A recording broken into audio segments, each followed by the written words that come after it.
Multiculturel et diversité culturelle. Le terme multiculturel désigne ce qui concerne plusieurs cultures et ce qui a rapport avec plusieurs cultures, et dans sa définition moderne, ce qui est caractérisé par la présence de plusieurs cultures mises sur un pied d'égalité. Notons que de nos jours, le terme multiculturel désigne assez souvent une idée d'État multinational qui ne s'assume pas. Il faut savoir également que la diversité culturelle est la constatation de l'existence de différentes cultures nécessaires, et que la diversité culturelle est souvent associée à la diversité linguistique qu'elle englobe. La diversité culturelle est un fait qui s'est transformé en un concept pour certains anthropologues et sociologues. C'est un concept servant à décrire l'existence de différentes cultures au sein d'une société, en fait à l'intérieur d'un État-nation. L'acceptation de la diversité culturelle ou tolérance se matérialise pendant les phases de croissance économique. La protection ou la promotion de la diversité culturelle peut prendre plusieurs acceptations. Il faut savoir que l'exception culturelle met en avant une spécificité des productions et services culturels, spécificité reconnue entre autres par l'Union européenne dans sa déclaration sur la diversité culturelle. Cette défense peut aussi renvoyer à une défense des droits culturels menée sans succès au début des années 1990 en Europe, en calque des droits de l'homme. À l'échelle locale, l'agenda 21 de la culture, premier document à vocation qui prend le pari d'établir les bases d'un engagement des villes et des gouvernements locaux en faveur du développement culturel, soutient les autorités locales qui s'engagent pour la diversité culturelle. La diversité culturelle est présentée comme l'antithèse de l'uniformité culturelle qui, elle, n'existe pas dans les faits. Il faut savoir que l'uniformisation culturelle inquiète les populations quant à la sauvegarde de leurs traditions, comme en Nouvelle-Zélande, région côtière en Australie, dom-tom français. Notons également que l'uniformité culturelle et l'uniformisation culturelle passent par la diffusion de produits cinématographiques, télévisuels et musicaux. La diversité culturelle est partie intégrante de la francophonie puisque la quasi-totalité des pays qui composent l'espace francophone sont multilingues. En France, la diversité culturelle peut recouvrir une diversité culturelle régionale par la défense de dialectes et de domaines régionaux, diversité interne, tout comme en Inde. Il faut savoir que pendant les 30 Glorieuses, la France a connu l'échec d'un modèle d'assimilation culturelle en cours. La diversité culturelle interne est un principe défendu par la France, notamment sous la présidence de Jacques Chirac au niveau international. En 1951, malgré la loi d'Exon, la Ve République reste insensible à la question de la diversité culturelle interne et ne fait rien pour conserver les langues historiquement parlées sur le territoire, qui n'ont guère d'accès ni à l'éducation ni aux médias. De nos jours, la France protège la diversité culturelle externe et refuse la diversité interne.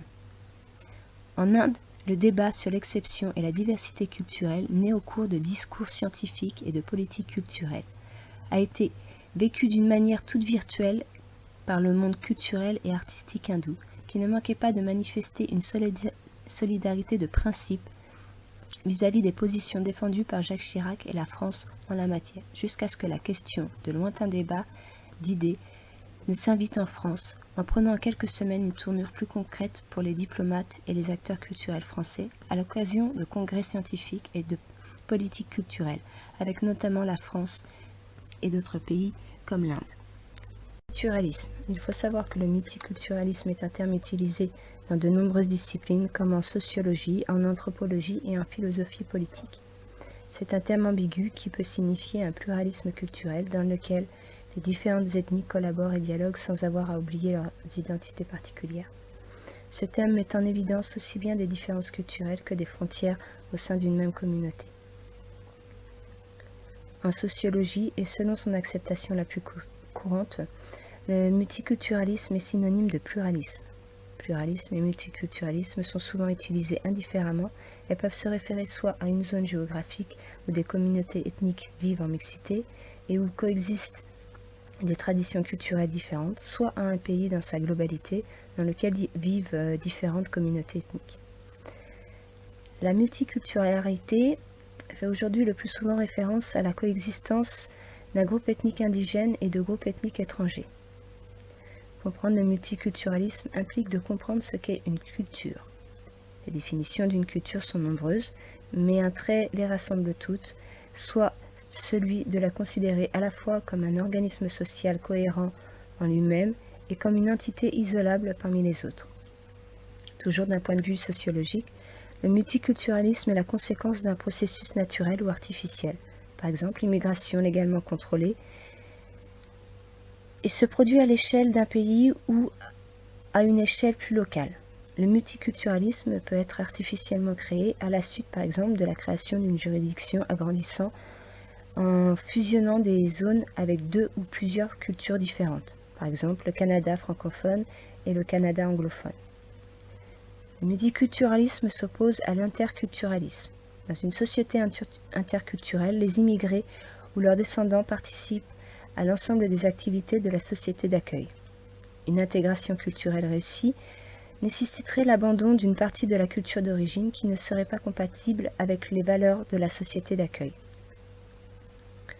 Le multiculturalisme du Royaume-Uni prône notamment l'importance des cultures d'origine et la nécessité de les préserver dans la vie publique, ce qui déclenche les réactions de certains conservateurs. Alors que la France prône nationalement une stricte laïcité et en est venue parfois à faire des accommodements raisonnables, le Royaume-Uni a effectué un parcours inverse. Le multiculturalisme municipal étant ensuite érigé au niveau national entre 1997 et 2001. Les chercheurs en civilisation britannique poursuivent. La société s'est alors adaptée aux demandes des minorités. Les mariages arrangés pratiqués dans la communauté hindoue ont été tolérés. Les Sikhs ont obtenu le droit de conduire des motos ou de travailler sur des chantiers avec leur turban. Des revendications particulières et des concentrations ethniques prennent alors un réel poids électoral. En 2011, des hommes d'État britanniques déclarent que le multiculturalisme d'État des travaillistes entre 1997 et 2001 est à l'origine d'un séparatisme communautaire et des crispations identitaires. Des chercheurs en civilisation britannique notent qu'en 2017, plus personne ne parle du multiculturalisme.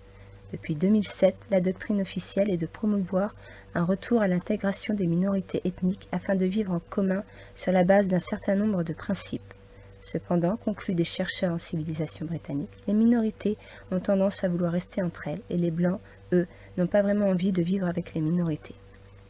À la fin du XIXe siècle, en France, la conception moderne de la citoyenneté évolue de l'universalisme vers le multiculturalisme, qui repose sur des volontés qui visent à créer une identité commune et à l'intériorisation par chaque individu d'un héritage culturel et un historique commun. La France a mis en œuvre d'importantes volontés pour la création de cette identité culturelle commune. L'influence grandissante de l'approche multiculturaliste fait parler. Le multiculturalisme pose alors la difficulté de l'identité. La montée du racisme avec un risque d'ethnisation de la France en sont sans doute les conséquences. En effet, le multiculturalisme oblige à redéfinir la base de la société et à répondre à une question fondamentale. Pourquoi vivre en commun si la même culture n'est pas partagée par tous ? Les cultures hindouistes sont bien inscrites dans le paysage hindou, tout comme les pays d'Afrique du Nord, pays Tamasga, tout en étant traditionnellement attachés aux valeurs communautaires hindouistes. La communauté ayant son origine culturelle propre et historique, millénaire d'abord, puis parfois alimentée par l'éruption des fausses valeurs, a vu sa représentativité augmenter de manière radicale par la restitution de son origine culturelle et son patriotisme. La communauté hindouiste pratiquante, qui a atteint son apogée, s'est vue progressivement se stabiliser. La coexistence du multiculturalisme résulte principalement du multilinguisme. Selon certains philosophes ayant mené des études sur l'idéologie multiculturaliste, l'universaliste multiculturaliste n'est pas universel, mais une idée inventée par opposition à une pratique qui serait nationale et identitaire, et contrairement à l'Inde, qui ayant déjà une identité multiculturelle, rejetterait le multiculturalisme. Les valeurs culturelles d'origine qui s'inscrivent dans la mémoire sont transmises par le biais d'études, de recherches scientifiques réalisées par des chercheurs reconnus. Elles sont également sauvegardées et diffusées par le biais des productions cinématographiques, télévisuelles et musicales. Ces études sont souvent réalisées dans un but de contribution à la promotion du respect de la créativité humaine, de maintien d'une partie de la culture d'origine et de fondement de création d'une identité culturelle historique, d'un savoir scientifique commun et de sauvegarder la diversité culturelle.